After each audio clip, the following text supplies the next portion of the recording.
Shavon Revel Jr. will become an All-Pro in the NFL. Stay tuned to find out why we think he has the most potential out of any of these defensive prospects. Ryan, one of the most overlooked prospects in this class has to be Shavon Revel Jr. from Eastern Carolina. And it's crazy to consider how overlooked he is currently, considering how overlooked he once was as a recruit. We're going to get to that in a little bit. But this player, Revel, has the ability to become not just a great starting corner in the NFL, but I see a picture where he becomes an All-Pro. He's probably not going to go until day 2. He could go at the end of the first round because of a recent injury that he suffered this past year. But Ryan, he does everything so well and has the length and athleticism to become one of the best cornerbacks in the NFL. Yeah, it's been out of sight, out of mind a little bit. Obviously, wasn't able to test, wasn't able to compete at the East-West or the Senior Bowl due to the injury. But this is a young man, Joe, that has it all. I mean, honestly, he's a height, weight, speed dude. He's over 6'1". He's got 32-plus inch arms. He would have ran 4.3 something. He's incredibly explosive. Like, this kid, change of direction is rare for a guy as high cut as he is as well. So whether you want to run a heavy man system, a heavy zone system, it really doesn't matter. He has every attribute in his toolbox in order to become a transcendent and very good starting corner on the NFL level.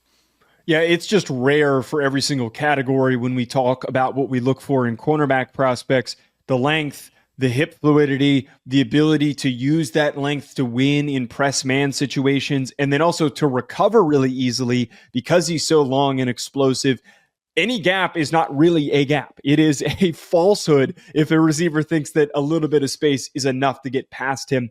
If we're talking weak points, I think that one, he could be a little too grabby, which is fixable, but the other, he just doesn't have a lot of tape against premier receivers. So we're kind of, we're taking that with a bit of a grain of salt, but I think that if we get too caught up with the lack of production against big name guys, we're going to end up making a mistake overlooking him.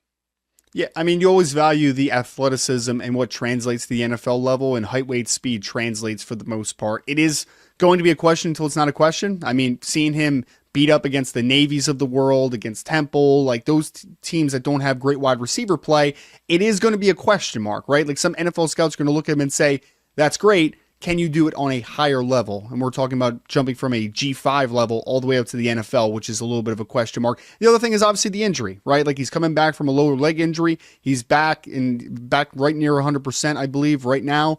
But ultimately, you missed out on some time. You didn't get testing numbers. So there's a little bit of a cloudy, just full evaluation. But again, if we're just valuing the upside and the athleticism in order for that to translate to the NFL level, he has it all. Just a couple of those remaining question marks that he has to show when he finally gets onto an NFL field. His path to this point where he has risen into a top 50 pick in this upcoming draft, it's been pretty amazing. He was an unrecognized high school recruit. He had to go the JUCO route. He was the 14th ranked JUCO recruit, and here he is now as a premier player coming from this ECU program. Yeah, and Lewisburg College is where he started coming out of high school. And funny enough, there's a awesome backstory about where ECU didn't even know who he was, and he showed it up to one of those camps to just test and showcases, like one of those prospect camps, and he got an offer on the spot. They were like, yep, you can come play for the Pirates, right? So he goes to ECU. First year, doesn't really play a ton. But then in 2023, he has the full year as a starter, was fantastic, was off to a really good start in 2024 before the injury as well. This is a story of resilience, of development, and a guy ultimately betting on himself and ending up with ECU, and now a potential top 32 NFL draft pick.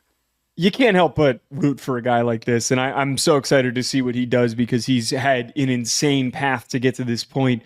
Our comparison for him, though, it's pretty lofty. We're going with Antonio Cromartie, a former Florida State Seminole, 6'2", 208 was what he came in at the NFL Combine. He ran a 4.52, had a 38-inch vertical, 11-foot broad, and 18 reps on the bench.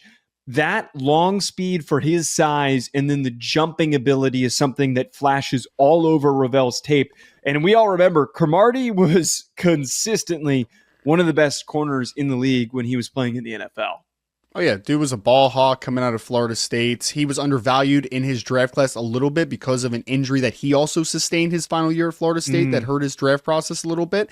but he was a height, weight, speed freak. And Revel's not quite as big as what Cromartie was ultimately. But the reason I love the comparison is that Revel is a guy that you would expect to be able to run fast based upon his body type. You would expect him to have length, which he does based upon his height.